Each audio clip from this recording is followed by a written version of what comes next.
Now, money is the last thing that you want to be worrying about when a loved one is diagnosed with cancer. But between having to take time off work, hospital parking fees and consultant fees, it can all rack up.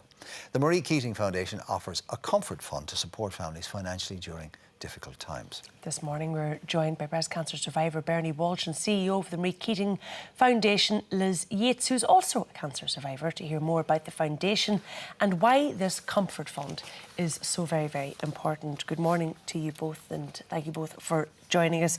Bernie, you do know why this fund is so important. You were first diagnosed back in 2012. You'd been working full-time. You had children, you had a mortgage, you had all the demands of life, and then suddenly you find yourself being diagnosed with cancer, facing a gruelling chemotherapy session, and of course you are unable to work during those time and your income ceases almost. Yeah. It was actually quite difficult to get over the shock of having cancer, first of all, and then to launch into the treatment schedule that they have for you. So I put my faith in what was going on and I went on with it. I couldn't work, as you say, because when you're having chemo, you're actually very susceptible to infections because of your bloods. So they actually recommended that I don't really work, so I didn't. So my first lot of chemo was great.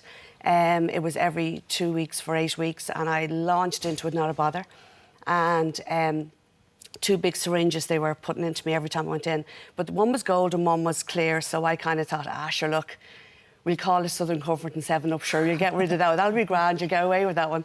So I just went through everything, and then I hit a brick wall then when I started my second lot of chemo, which was every day, every week for 12 weeks. It attacked my lungs. So I ended up in hospital in high dependency unit for a week and a half, and then in hospital for 2.5 weeks. So that was a very difficult time. So all the way through this then, I mean, the company I worked for were very good to me. They paid me in full. And then, but eventually then the money runs out. And they don't do that indefinitely. A lot of companies won't even pay you in full. So you were in the lucky position, I suppose, that your company did pay you for a period of time. So you were able to cover the bills as normal. But once that money starts to run out, what do you do? Well, once the money starts to run out, what I did was, when I was diagnosed first, I contacted my mortgage provider because I wasn't sure. I didn't know, having never had this before, I didn't know what was going to happen. I really hadn't a clue. But I contacted them anyway to say, look, I'm going to be out of work. I don't know for how long. I wasn't sure at that stage whether I was going to be paid in full or not. So I said to them, you know, can we do something here? And they didn't want to know. So I even said, what about interest only, or can we, you know, and they said... Or some sort of a moratorium on your mortgage, even to give you 6 months. Yeah.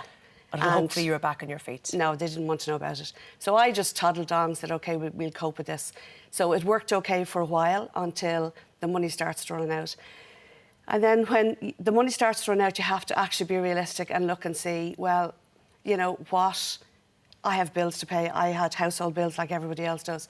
So do I pay my mortgage and then I've no food in the fridge, or no heating or whatever? Because I was very cold all the time when I was going through my chemo.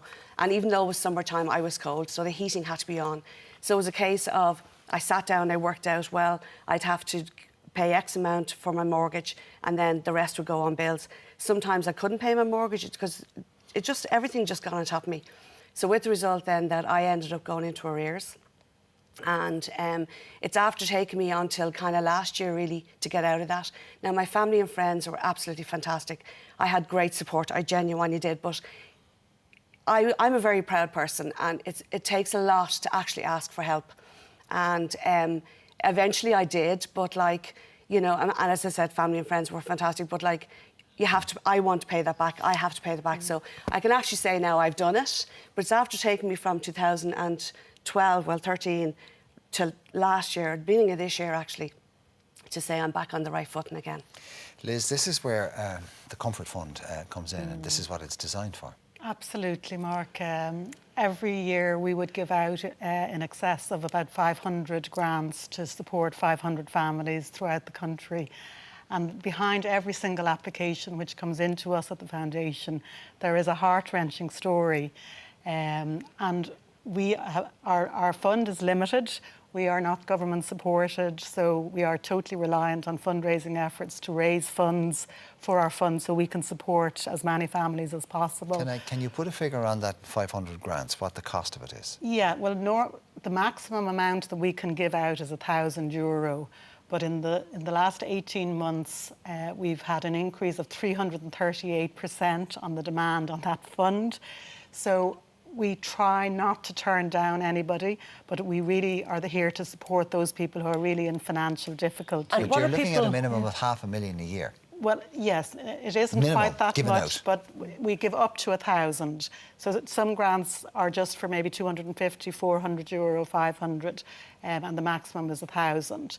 And what do people, when they're writing to you, what do they say they need this money for? It's primarily fuel bills, additional costs, like your medical card will only subsidise one wig, for example. And we know ourselves, normally when you're going through cancer treatment, you need at least one other wig. Things like childcare expenses, transportation to and from hospital, car parking at hospital. All these extra costs. All these extra that costs you suddenly face. People don't realise. Without the income coming in. Well, exactly. So it's a double whammy. There's additional costs, and the research that has been done on this puts it to €862 a month extra additional costs. But that's a salary. That's a full salary, and the double whammy is that most people cannot work. So the majority of people, when they're going through cancer, cannot work. I myself was out for 11 months, and like Bernie, my company was able to help me for the first 6 months, but thereafter you're on your own. And so you go from having a salary to having €188 a week, which is a maximum of 10,000 a year, if you equate that up. So, the bills are still coming in, there's these additional costs. You're already in the fight of your life trying to deal with your disease and your illness. And you would like to think, and I'm sure, Bernie, you're one of these people, that you could just give all of your efforts, all of your time, all of your concentration to just fighting cancer, to dealing with the chemotherapy or the radiotherapy and getting better, not to be looking at bank statements and trying to balance the books. Yeah, because when you have cancer, you're physical and you are emotionally you're gone, seriously gone. And then to have financial worries on top of it, it's the straw that breaks the camel's back, basically. Now, unfortunately for me, I actually didn't know about the fund in 2013, because it was actually late in 2013 when I actually hooked up with the Marie Keating Foundation. And so, as Liz said, even giving €300 or €400 to families, that's massive when you've no money. That's like winning the lotto. I would have loved that, when I was going through mine. So what I do is now I help them as best I can. Now I've got they've helped me in other ways, because when I was diagnosed, even again last year, they were there to kind of guide me through stuff. And it was in June last year you were diagnosed with secondary cancer. Secondary cancer. So are you back getting treatment again? Yeah, I'm back. I'm living with cancer now. I have it in my bones. I'm fine. I'm grand. I'm on... every 4 weeks I'm in for treatment, and then every 3 months I'm in for additional treatment. But I'm here. I'm above the ground. I'm great, what I try and do for the Marie Keating Foundation is to actually help people get through what they're getting through. But the fund is it's fantastic. It's for people to know that it's there it's brilliant for them, because it is that just. It could be an electricity bill paid. It could fill your freezer. Yes. It could buy school uniforms. Yeah. It's all of the ongoing costs that people face in their day-to-day lives. Yeah, I was lucky enough. Well, when I say lucky enough, I have 2 children. I was the only breadwinner at home. There was no salary wages coming in, only mine. But I was lucky enough that they were at an age when, I suppose you could explain, I had one who was actually just after, he was in a PLC from school, just did his leaving cert. I had one who was in college. So I felt sorry for my son, because my daughter was grand, she understood, and she had a part-time job which kept her going. My son was only starting to work, and he got a few hours at the weekend. And it's very hard when your child, because he is my child, wanted to go out with his mates, and I just hadn't got the money to give to him. And that breaks your heart, because it is my job to look after my family. But when you can't do it because you're sick, it's it's awful. Well, that's why we're running this Ireland AM Fights Cancer Week on Ireland AM, is to continue raising funds for things like the Comfort Fund, but for all of the work that the Marie Keating Foundation does. Thank you so much, Ciara. Yeah, we're absolutely delighted that Ireland IM are doing this on behalf of the foundation. And as I said earlier, the demand on our Comfort Fund in particular is such that we really need your support. We're looking at one of your mobile units there. Yeah, so we have 9 nurses and 3 mobile units, and they go around the country to communities all around the country, raising awareness about cancer. Our Comfort Fund supports people through the cancer journey. And then we also have a range of survivorship courses helping people as they come through their treatment, and just to help them make that step back and the transition back. The whole point of the mobile unit is get a diagnosis as quickly and as early as is humanly possible. Nip it in the bud. That's the whole ethos of the Marie Keating Foundation. In fact, it's 20 years since Marie Keating died this year. It's our anniversary.